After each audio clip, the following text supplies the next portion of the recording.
Hello everyone, welcome back to my channel టీకేకి దునియా. ఈరోజు వర్ణమాలలోని 5వ అక్షరమైన రూతో కొన్ని పదాలు నేర్చుకుంటారు. రు ప్లస్ షి, రిషి. రిషి అంటే తెలుగులో ఋషిని అంటారు. ఋషి కాకుండా దీన్ని రిషి అని చదవాలి. రు ప్లస్ తు, రితు. రితు మౌసం. మౌసం అంటే వాతావరణం. రితు ఋతు కాదు, రితు. మా ప్లస్ రు రావొత్తు ప్లస్ గ. మృగ్. మృగ్ అంటే హిరణ్. హిరణ్ అంటే జింక. గ రూకి మాత్ర హ. గృహ. గృహ ఘర్, ఇల్లు. త रूकी मात्रा अण. तृण घास, गड्डी. तृण. घा रूकी मात्रा त. घृत. घृत घृत అనొచ్చు దీన్ని. घृत. घृत మీన్స్ ఘీ, నెయ్యి. నా రూకి మాత్ర ప. నృప్. నృప్ కాకుండా దీన్ని నృప్. నృప్ రాజా, రాజు. కా రూకి మాత్ర షి. कृषि, कृष या फिर कृषि. कृषि कृषि नहीं, कृषि. मा त रू की मात्रा. माँ को आ की मात्रा.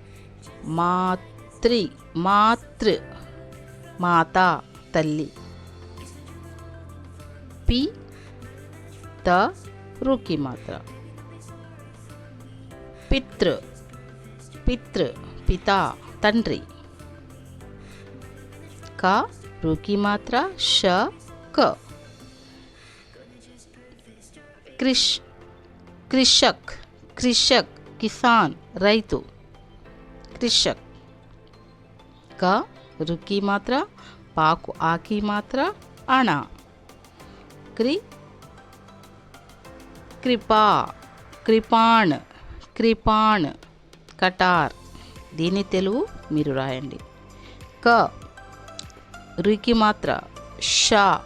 షా ఒత్తు అణ. కృష్ణ. కృష్ణ కృష్ణుడు. పా రూకి మాత్ర తా ఒత్తు వా బడీకి మాత్ర. पृथ्वी.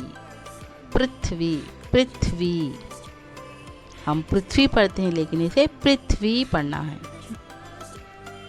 माँ रू की मात्रा दंग ग. मृदंग. मृदंग मृदंग. हा रू की मात्रा द य. हृदय. हृदय हृदय हृदयमु. ग रू की मात्रा ह. ना नाकु बड़ी की मात्रा. गृहिण. गृहिणी. गृहिणी गृहिणी. ఈ విధంగా రూకి మాత్రతో కొన్ని పదాలు నేర్చుకున్నాం కదా. అందులో ఏవైతే నేను అనలేదో వాటిని మీరు కామెంట్ బాక్స్లో